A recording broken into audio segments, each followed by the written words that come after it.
نبی پاک نے فرمایا ہے تو اچھا پر تہجد میں نہیں اٹھتا، نفل نہیں پڑھتا۔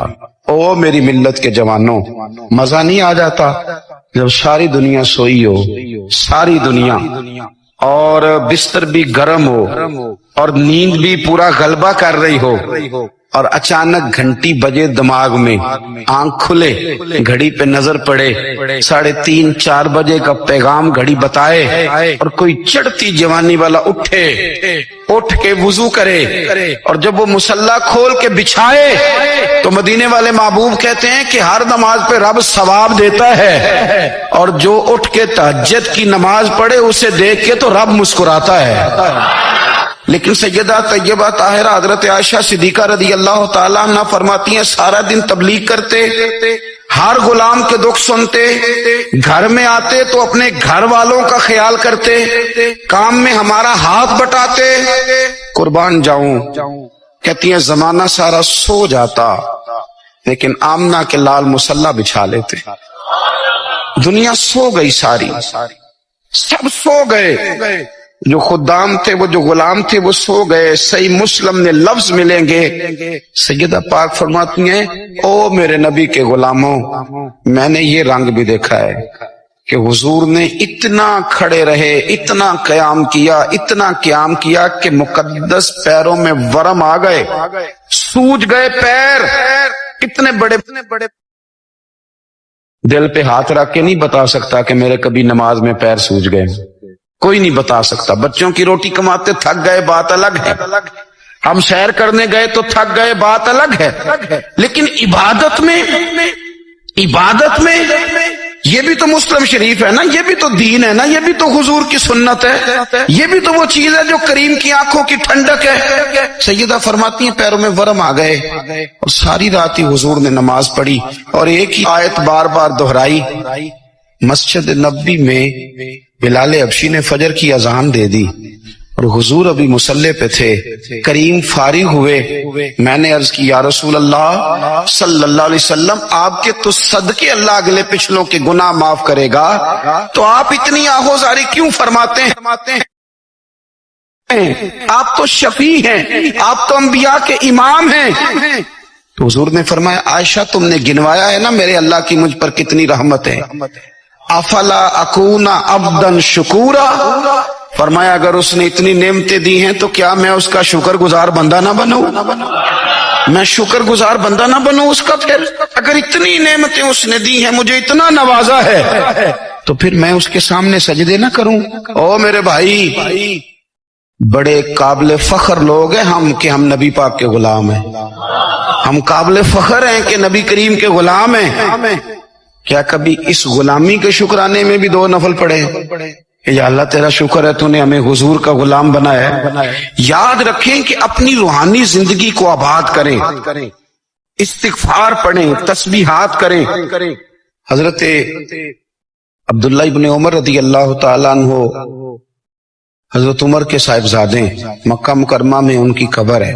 حضرت عبداللہ ابن عمر کو نبی پاک نے فرمایا تھا راجل صالح، یہ نیک بندہ ہے، یہ متقی آدمی۔ حضرت عبداللہ ابن عمر رضی اللہ تعالیٰ عنہ سیدنا فاروق اعظم رضی اللہ تعالیٰ عنہ کے صاحبزادے ہیں، اور ان کی ہمشیرہ سیدہ حفصہ رضی اللہ تعالیٰ عنہ حضور کی زوجہ محترمہ۔ ایک دن اپنی ہمشیرہ سے کہنے لگے کہ نبی کریم صلی اللہ تعالیٰ علیہ وسلم گھر میں آئے نا، اور اگر حضور غم امت میں پریشان نہ ہوں، طبیعت کو حشاش بشاش دیکھو، تو ذرا پوچھنا تو صحیح حضور کا میرے بارے میں کیا خیال ہے، پوچھنا تو صحیح کہ کریم کی بارگاہ میں میرا کیا مقام ہے، میرے بارے میں حضور کیا فرماتے ہیں۔ اب بہن کو کام بتائے، اور بتائے بھی بھائی، اور پھر بہن وہ کام نہ کرے، یہ تاریخ میں ہوتا نہیں۔ حضرت عمر فاروق رضی اللہ تعالیٰ عنہ کی صاحبزادی ام المومنین رضی اللہ تعالیٰ عنہ فرماتی ہیں کہ میں تو بس منتظر تھی، انہوں نے تو کہا تھا نا کہ اگر تم حشاش بشاش دیکھو تو بات کرنا، لیکن حضور تشریف لائے، میری باری تھی، میرے گھر تشریف لائے، کھانا پیش کیا تو فوراً میں نے عرض کی حضور ایک بات پوچھنی تھی۔ حضور نے فرمایا پوچھئے۔ میں نے عرض کی حضور میرے بھائی عبداللہ ابن عمر کے بارے میں آپ کا کیا خیال ہے؟ نوجوانوں میری بات پہ غور کرنا، میرے بھائی کے بارے میں آپ کا کیا خیال ہے؟ تو نبی کریم صلی اللہ تعالی علیہ وآلہ وسلم نے میری طرف دیکھا اور پھر حضور زیر لب تھوڑا مسکرائے، اور بریلی کے امام کہتے ہیں کہ حضور مسکرا دیتے تھے نا تو جو بڑا دکھی ہوتا تھا وہ بھی ہنس پڑتا تھا۔ اب سوال پیدا ہوتا تھا کہ پھر تو اس مسکراہٹ کے لیے انتظار کرنا پڑتا ہوگا کئی مہینے کہ حضور مسکرائیں تو رونے والے ہنسیں، تو اعلیٰ حضرت فرماتے نہیں، انتظار نہیں کرنا پڑتا، یہ مسکراتے رہنا تو حضور کی عادت ہے۔ جس کی تسکین سے روتے ہوئے ہنس پڑے اس تبسم کی عادت پہ لاکھوں سلام۔ یعنی یہ تو عادت ہے حضور کی مسکراتے رہنا، اس کے لیے انتظار نہیں کرنا پڑتا۔ بھائیو آپ خیال رکھیں گے، غور کریں گے، حضرت عبداللہ ابن عمر رضی اللہ تعالیٰ عنہ کے بارے میں پوچھا تو سیدہ فرماتی ہیں کہ نبی کریم صلی اللہ تعالیٰ علیہ وسلم نہ زیر لب مسکرائے اور فرمایا حفصہ تیرا بھائی ہے تو اچھا، لیکن میں نے سنا ہے کہ عشاء کی نماز پڑھتا ہے تو فجر تک سویا ہی رہتا ہے۔ او نوجوانوں، 10 بجے تک سونے کی بات نہیں ہوئی، 9 بجے تک سونے کی بات نہیں ہوئی، 11 بجے اٹھنے کی بات نہیں۔ حضور فرمانے لگے میں نے سنا ہے کہ عشاء کی نماز پڑھ کے سو جاتا ہے اور فجر تک سویا ہی رہتا ہے، اسے چاہیے کہ تہجد کے وقت اٹھا کرے، اللہ کی بارگاہ میں حاضر ہوا کرے، آہوزاری کرے، سجدے کرے، عبادت کرے، اٹھتا ہے اور فجر میں جا کے اٹھتا ہے۔ حضرت جناب حفصہ رضی اللہ تعالیٰ عنہ کہتی ہے میں نے جناب عبداللہ ابن عمر کو پیغام دیا اور میں نے کہا میرے جوان بھائی سن، نبی پاک نے فرمایا ہے تو اچھا پر تہجد میں نہیں اٹھتا، نفل نہیں پڑھتا۔ او میری ملت کے جوانوں، مزہ نہیں آ جاتا جب ساری دنیا سوئی ہو، ساری دنیا، اور بستر بھی گرم ہو اور نیند بھی پورا غلبہ کر رہی ہو، اور اچانک گھنٹی بجے دماغ میں، آنکھ کھلے، گھڑی پہ نظر پڑے، 3:30 4 بجے کا پیغام گھڑی بتائے، اور کوئی چڑھتی جوانی والا اٹھ کے وضو کرے، اور جب وہ مصلی کھول کے بچھائے تو مدینے والے محبوب کہتے ہیں کہ ہر نماز پہ رب ثواب دیتا ہے، اور جو اٹھ کے تہجد کی نماز پڑھے اسے دیکھ کے تو رب مسکراتا ہے، جو اس کی شان کے لائق ہے، جو اس کی شان کے لائق، وہ مسکراتا ہے، خوش ہوتا ہے کہ میرا بندہ تہجد میں اٹھ گیا، وہ مسکراتا ہے۔ کاش ہماری صبحیں کبھی اپنے مالک کے نام ہو جائیں، کاش کے صبح۔ حضرت ابو الحسن رحمت اللہ تعالی علیہ حضرت معاذ ابن جبل رضی اللہ تعالیٰ عنہ کے پاس بیٹھا کرتے تھے، فرماتے ہیں ان سے جو پیار بڑھا تو پھر میرا مصلی سے بھی بڑھ گیا۔ تابعی ہیں، فرماتے ہیں صحابی رسول سے محبت ہوئی تو ذکر سے بھی ہو گئی، پھر درود شریف سے بھی ہو گئی، محبت ان سے بڑھی تو پھر اللہ نے مسجد کا پیار بھی بڑھا دیا۔ آپ فرماتے ہیں کہ میری ہر وقت طبیعت چاہتی تھی کہ بس اللہ اللہ کروں، بس اللہ اللہ کروں، بس نہ میں ذرا تھوڑی جان چھڑاؤں لوگوں سے، کوئی 10 منٹ ملے تو میں کوئی 4 نفل پڑھ لوں، میں تھوڑا سا نہ بچوں لوگوں سے، اور مجھے تسبیح ملے تو میں نہ کوئی 400-500 دفعہ استغفار پڑھوں، سبحان اللہ، الحمدللہ، اللہ اکبر، لا حول ولا قوت الا باللہ، میں نہ تسبیحات پڑھوں۔ فرماتے ہیں کہ بچے تھے گھر میں 6-7، غربت تھی، کام ملتا کوئی نہیں تھا، اور میں کام چور نہیں تھا، کام ڈھونڈتا تھا، پر اللہ کی قدرت کے کام نہیں ملتا تھا۔ فرماتے ہیں کہ میں نے ایک دن اپنی اہلیہ سے کہا کہ آج میں پھر جاتا ہوں کام ڈھونڈنے، تو میری بیوی بڑی فرما بردار تھی، پر اس دن نہ غربت کے ہاتھوں تنگ آ کے کہنے لگی آج نانا کوئی تو چیز لے کے آیا، تو مجھ سے بچوں کی بھوک نہیں دیکھی جاتی، یہ سب روگاں دا روگ محمد جس دا نام غریبی، کنڈ بلا کے لنگ جاندے نہیں دوست یار قریبی، آج نہ کچھ لے کے آیا تو میں بچے لے کے میکے چلی جاؤں گی۔ شیخ فرماتے ہیں کہ میں بڑا پریشان گھر سے نکلا، پر میں نے صبح سے لے کے زور تک کام ڈھونڈا، کام ملا کوئی نہیں، تو میرے دل میں خیال آیا چلو کام نہیں ملتا تو اللہ اللہ تو کرے نا، چلو بندوں کی مزدوری نہیں ملتی تو رب کریم کی عبادت ہی کرتے ہیں۔ فرماتے ہیں کہ میں نے نا فرات کے پانی سے وضو کیا، نہر کے، شدید دھوپ تھی، ساتھ ریت تھی اور ریت تپ رہی تھی، میں نے اپنا رومال وہیں مصلی کے طور پر بچھا لیا اور فرماتے ہیں کہ زور سے لے کر عصر تک نماز پڑھی، دھوپ بھی پورے زور پہ، پر میرے سجدے کا ذوق بھی پورے زور پہ۔ فرماتے ہیں سورج بھی چمک رہا ہے اور رب کی عبادت کا ذوق بھی پورے زور پہ، میں سجدہ کروں تو پھر میرا اٹھانے کو جی نہ چاہے۔ میرے استاد لکھا کرتے تھے، یہ ان کا شعر ہے، وہ کہا کرتے تھے مجھے سوز دے، مجھے ساز دے، اور مجھے نیم شب کا نیاز دے، دم سجدہ خود کو میں توڑ دوں، مجھے ایسا ذوق نماز دے۔ اور میں تیری بہار کا پھول ہوں، میں کھلا بھی ہوں تو تیرے لیے، مجھے میری شاخ سے توڑ لے، مجھے اپنی زلف کا ناز دے۔ بھائی فرماتے ہیں کہ عصر تک میں نے نفل پڑھے، دل ڈھلنے لگا، عصر کی نماز پڑھی اور میں وہاں سے چلا۔ اب میں جب نکلنے لگا تو دل میں خیال آیا کہ چھوٹی چھوٹی دیواریں ہیں گھر کی، بغیر کچھ لیے جاؤں گا تو بیوی دور سے دیکھے گی تو شور کرے گی کہ پھر خالی ہاتھ آ گیا ہے۔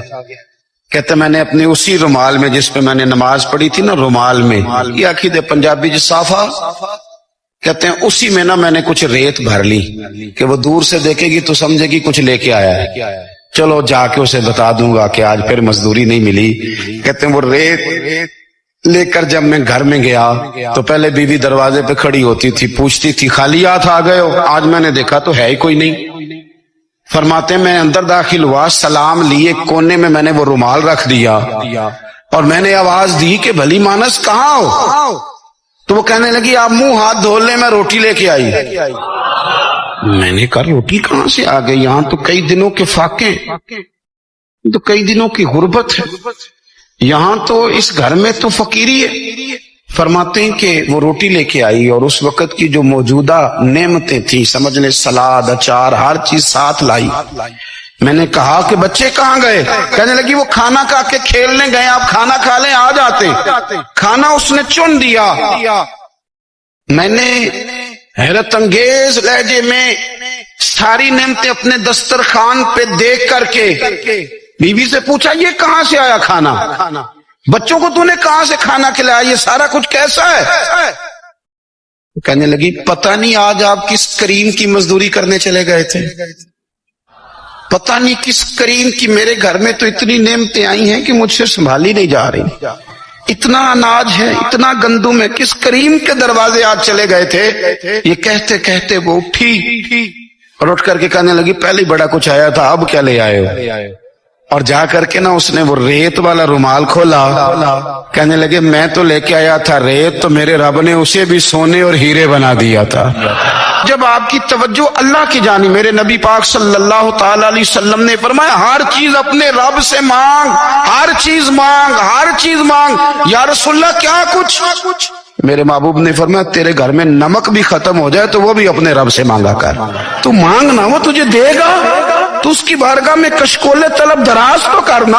اور ترمذی شریف میں عجیب لفظ ہیں، رسول کائنات نے فرمایا، رب کریم فرماتا ہے جب میرا بندہ ہاتھ اٹھاتا ہے نا تو مجھے حیا آتی ہے کہ میں خالی کیسے لوٹا دوں اس کے، اتنے بڑے بادشاہ کی بارگاہ میں۔ او بھائی لوگوں سے عزتیں تلاش کرتے ہو تو وہ کیا تمہیں عزت دیں گے؟ وہ تو کل اچھا کہتے ہیں پرسوں برا کہنے لگ جاتے ہیں۔ لوگوں کے سامنے گڈ بک میں آنا چاہو گے تو وہ تو سویرے تمہارے بارے میں کچھ کہیں گے، شام کچھ اور کہیں گے۔ اپنی روحانی زندگی آباد کریں، اپنے مسلح کو وقت دیں، اور دنیا سے چھپ کر اس موبائل کو بند کر کے اور اپنے آپ سے بھی چھپ کے اور تنہا ہو کے چھپا کے سارا کچھ اپنے آنسو اپنے رب کی بارگاہ میں پیش کریں، اس کے حضور حاضری دیں۔ سنو نا ترمذی کی حدیث، اور اسے یاد رکھنا، نبی پاک علیہ السلام نے فرمایا اپنے دکھ لوگوں کے سامنے نہ بیان کرنا، سیٹھوں نوابوں کو نہ بتاتے پھرنا، دنیا داروں کے سامنے جا کے نہ رونا کہ میں تکلیف میں ہوں۔ اور میں اگر دنیا داروں کو دکھ بتاؤ گے رب تمہیں کبھی غنی نہیں کرے گا۔ اور لوگ ہیں کہ الٹا مذاق اڑائیں گے آپ کی، جس سے بڑی پکی یاری ہے نا، پکی، وہ تب تک پکی ہے جب تک آپ نے 50,000 مانگا نہیں، اور جس وقت آپ نے کہہ دیا کہ میں مجبور ہوں میری مدد کر تو پھر ختم ہو گئی دوستی۔ لوگوں کے تعلقات آپ کے ساتھ تب تک ہیں جب تک آپ ان سے کوئی ضرورت وابستہ نہیں کرتے۔ کریم محبوب فرمانے لگے بندوں کے سامنے دکھ نہ بیان کرنا، اللہ تجھے کبھی غنی نہیں کرے گا، تو اپنے دکھ اپنے رب کو بتا، تو دعائیں مانگ، تو اس کی بارگاہ میں حاضر ہو، تو اس کے حضور عرض کر، فرمایا اپنے دکھ اپنے رب کو بتا، وہ جلدی کرے یا دیر سے کرے تجھے ساری دنیا سے بے نیاز کر دے گا، تجھے کسی کا محتاج نہیں رہنے دے گا۔ اپنے مسلح کو، اپنی دعاؤں کو، ایک بزرگ فرماتے میں نے دعا مانگنے کا طریقہ اپنی بیوی سے سیکھا، دعا مانگنے کا طریقہ اپنی، سیکھنے والے تو اپنے بچوں سے بھی سیکھ لیتے ہیں، سیکھنے والے تو ہر ایک سے سیکھتے ہیں۔ وہ کہتے ہیں میں نے دعا مانگنے کا سلیقہ اپنی بیوی سے سیکھا ہے۔ حضرت وہ کس طرح؟ فرمانے لگے میری بیوی نے نا مجھے کوئی کام بتایا، کچھ پیسوں کی ضرورت کے لیے کہا، تو میں نے اسے کہا کہ بھئی ابھی میرے پاس نہیں ہے، کچھ دنوں میں آتے ہیں تو میں دے دوں گا۔ عورتوں کی عادت ہوتی ہے وہ بار بار یاد کراتی ہیں، 2-4 دنوں کے بعد پھر اس نے کہا حضرت وہ میں نے کہا تھا کچھ پیسے، میں نے اسے کہا کہ ابھی میرے پاس نہیں ہے، کچھ دنوں میں ملتے ہیں تو میں تمہیں دے دوں گا۔ اس نے کچھ دنوں کے بعد پھر کہا حضور وہ میں نے کچھ پیسے کہے تھے، فرماتے میں نے ڈانٹ دیا، میں نے کہا کہ کیا تو روز مجھے شرمندہ کرتی ہے، کہا نا میرے پاس نہیں ہے، ہوں گے تو دے دوں گا، تو روز یاد کراتی ہے۔ فرماتے ہیں اس نے پہلے تو میری ڈانٹ کو سہا، پھر میرے سخت جملوں نے اس کی آنکھوں میں آنسو پیدا کر دیے، پھر اس نے اپنے آنچل میں اپنے اس دکھ کو سمیٹا، اور پھر اس نے ایک جملہ کہا تو میں رو پڑا، اور مجھے اپنے رب سے مانگنے کا طریقہ آ گیا۔ مجھے کہنے لگی حضرت جی آپ نے ڈانٹ دیا میں نے سہ لیا، پر آپ ہی میرے شوہر ہیں، بتائیں نا آپ سے نہ کہوں تو میں کس سے جا کے کہوں۔ فرماتے ہیں میں رو پڑا، اور میں کھل کے رویا، اور میں تڑپ کے رویا، اور پھر میری سفتیاں بند گئیں۔ تو مجھے کہنے لگی آپ کو کیا ہوا؟ میں نے کہا مجھے بھی دعا مانگنی آ گئی ہے، جب میں اسے کہوں گا نا اللہ تو ہی میرا رب ہے، میں تجھ سے نہ کہوں تو میں کس سے جا کے کہوں؟ میں کیوں کسی بندے سے سوال کروں، میں کیوں کسی دنیا دار سے کہوں؟ میں تیرے بندوں کا، نیک بندوں کا وسیلہ لے کے، تیرے محبوب کی غلامی لے کے تیری بارگاہ میں آیا، تجھ سے نہ مانگوں تو کس سے مانگوں؟ سمجھ آ گئی ہے جب میں اس رنگ میں مانگوں گا تو تیرا رب میرے اوپر بڑا ہی فضل فرمائے گا، وہ میرے اوپر بڑی رحمت کرے گا، وہ میرے لیے آسانیاں کرے گا۔ عزیز دوستو ہم اس طرح کرنے لگ گئے ہیں کہ ہم نے نا اپنے تعلقات پر اعتماد کرنا شروع کر دیا ہے، میرے تعلقات بہت ہیں، ہم نے اپنی دولت پر اعتماد کرنا شروع کر دیا، میرے پاس دولت بہت ہے، ہم نے اپنے علم پر، اپنی شہرت پر اعتماد کرنا شروع کر دیا ہے کہ میرے پاس فلاں چیز بہت ہے۔ یاد رکھنا جب بے نیاز اپنی صفت بے نیازی دکھاتا ہے تو بڑی بڑی دولتوں والے مجبور نظر آتے ہیں۔ بھائیو جب انسان کا رشتہ اپنے مالک کے ساتھ ہوتا ہے پھر تو غم بھی کچھ نہیں کہتے، پریشانیاں بھی کچھ نہیں کہتی، پھر تو زندگی صبر والی، پھر تو زندگی توکل والی، پھر تو زندگی بھروسے والی، پھر انسان اپنے آپ کو رسوا نہیں کرتا، دنیا داروں سے امیدیں اس کی ختم ہو جاتی، امیدیں اللہ رسول سے لگا لیتا ہے، مضبوط ہو جاتا ہے، مضبوط طاقتور ہو جاتا ہے، خوددار ہو جاتا ہے، باوقار باعزت ہو جاتا ہے۔ حضرت بہلول دانا رحمت اللہ علیہ بیٹھے تھے تو ہارون رشید حج کر کے آ رہا تھا، تو رستے میں حضرت شیخ سے ملاقات ہو گئی، تو السلام علیکم کے بعد کہنے لگا حضور کوئی حکم ہو تو بتائیے گا۔ حضرت بہلول دانا فرمانے لگے تیرا رب کون ہے؟ اس نے کہا اللہ، تو فرمایا میرا کون ہے؟ کہا اللہ۔ فرمانے لگے تو بڑا ہی بیوقوف ہے، کیا تو یہ سمجھتا ہے کہ رب ہارون رشید کو تو دے گا اور بہلول دانا کو بھول جائے گا؟ تیرا بھی وہی رب ہے، میرا بھی وہی رب ہے، اس نے اگر تجھے دے کے آزمایا ہے تو ہو سکتا ہے مجھے نہ دے کے آزما رہا ہو، جب اس کی حکمت کے تقاضے ہوں گے تو عطا کرے گا اور دے گا۔